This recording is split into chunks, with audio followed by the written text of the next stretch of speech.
안녕하세요. 매주 5분만 투자하셔도 기업 경영에 큰 도움을 받을 수 있는 기업 경영 채널 한국경영 컨설팅 김지용 본부장입니다. 오늘은 그동안 고용지원금을 받은 상담 사례 몇 가지를 안내를 드리겠습니다.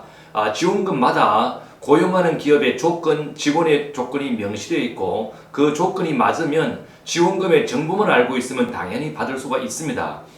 모르고 계신 지원금의 내용을 알려드려서 지원금을 받게 해드리는 경우는 수없이 많이 있고요. 금액도 수백만 원부터 수억 원까지 정말 많습니다. 그러나 오늘은 그런 단순한 사례가 아니라 많은 상담 경험을 통해서 공문의 문구를 깊이 있게 해석하고 활용함으로써 못 받을 수도 있는 지원금을 받게 해드린 그러한 사례들을 안내드리려고 합니다. 첫 번째는 청년 일자리 도약 장려금 관련한 내용입니다.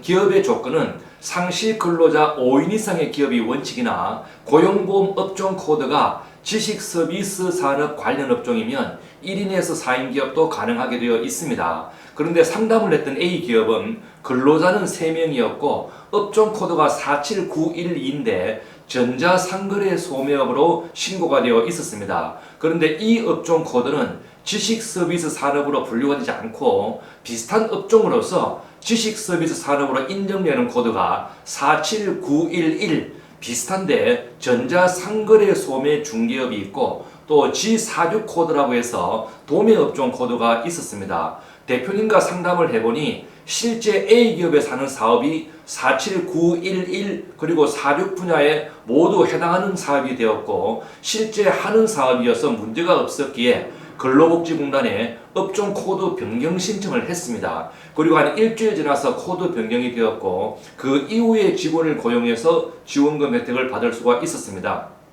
두 번째 B기업은 직원 수가 2명이고 업종 코드는 지식서비스 산업이나 기타 5인 미만 기업도 인정하는 그러한 업종에 전혀 해당되지가 않았습니다. 해당되지 않는다 하더라도 미래 유망 기업 인정이 있으면 5인 미만 기업도 혜택을 받을 수가 있는데 그러나 아쉽게도 B기업은 벤처기업, 이노비즈, 메인비즈 같은 미래 유망 기업 인정도 없었습니다. 그러면 방법은 그러한 업종을 만들 수가 있으면 되는데 벤처기업 인정은 과거에는 기보 중진공 대출만 어느 정도 있으면 상당히 쉽게 발급이 되었지만 2021년 이후로는 상당히 까다로워졌습니다. 그리고 이노비즈 인정도 기술 혁신 인정이어서 벤처기업과 마찬가지로 조건도 까다롭지만 대부분이 제조업에서만 가능한 인정입니다.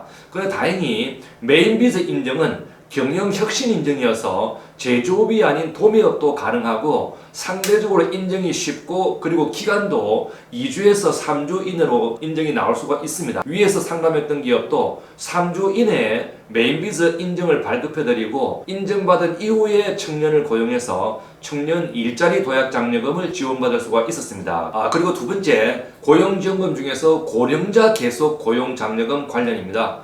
각 기업은 섬유업종으로서 정년인 60세 이상이 되어서도 많은 직원들을 퇴사시키지 않고 계속 재고용을 하고 있었습니다. 요즘은 직원 구하기도 힘들어서 웬만하면 60세가 넘어도 그냥 근무하는 기업들이 많습니다. 정년이 넘었지만 정년이 지났다는 인식도 없으셨고 4대 보험 신고도 정규직인 채로 그냥 아무 생각 없이 일하도록 하고 계셨습니다. 이 경우에도 우선 정년이 되었는데도 정규직으로 신고되어 있으면 정규직은 퇴사 신고하고 계약직으로 재고용하는 절차를 밟으셔야 합니다. 그리고 취업규칙에서 정년 후 근로자가 희망하면 재고용한다는 문구를 넣어서 수정신고했고 이후 정년이 되신 근로자에 대해서 2년에 걸쳐서 720만원 지원금을 받을 수가 있었습니다. 세 번째, 고용정대세액공제 관련 사례입니다. 이러한 사례는 수십 건에 달하기 때문에 일일이 말씀드리기 힘들 정도입니다. 현장에서 보면 너무나 많이 놓치고 계셔서 정말 안타까울 때가 참 많습니다. 방송을 들으신 대표님께서도 아래 내용에 해당되시면 제게 연락을 주셔도 좋고 아니면 기장하고 계시는 세무사님께 말씀하셔서 꼭 세금 환급도 받으시고 또 환급 받을 게 없으면 10년간 이월이 가능하기 때문에 이월도 하시기 바랍니다. 2018년부터 고용정대세액공제 제도가 현행처럼 개정이 되었는데 고용정가 인당세액공제와 정가한 사회보험료세액공제가 있습니다. 2017년 이후로 지금까지 연평균 한 명이라도 증가가 있었으면 최소 약 2,300만 원 이상 세금 공제가 가능합니다. 소멸시효가 5년이어서 특히 2017년 대비 2018년 증가가 있었으면 2024년 2월까지 경정 청구를 하셔야 합니다. 실제 상담하다 보면 고용정대 세액공제와 사회보험료 세액공제 둘 다 정확히 챙겨드린 세무사무실은 거의 20%도 되지 않습니다. 대표님들께서 스스로 꼭 확인을 하셔야 합니다. 오늘은 고용지원금 및 그리고 고용정대 세액공제 관련 몇 가지 사례를 말씀을 드렸습니다. 정부의 지원금이나 그리고 세액공제 부분은 대표님들께서 관심 가지지 않으시면 아무도 신경 쓰지 않습니다. 직원도 그리고 세무사도 당연히 챙기지 않습니다. 지원금 세액공제 5천만 원을 받는다는 것은 매출을 10억에서 15억 정도 하셔야 생길 수 있는 단기 순이익에 맞먹는 큰 금액입니다.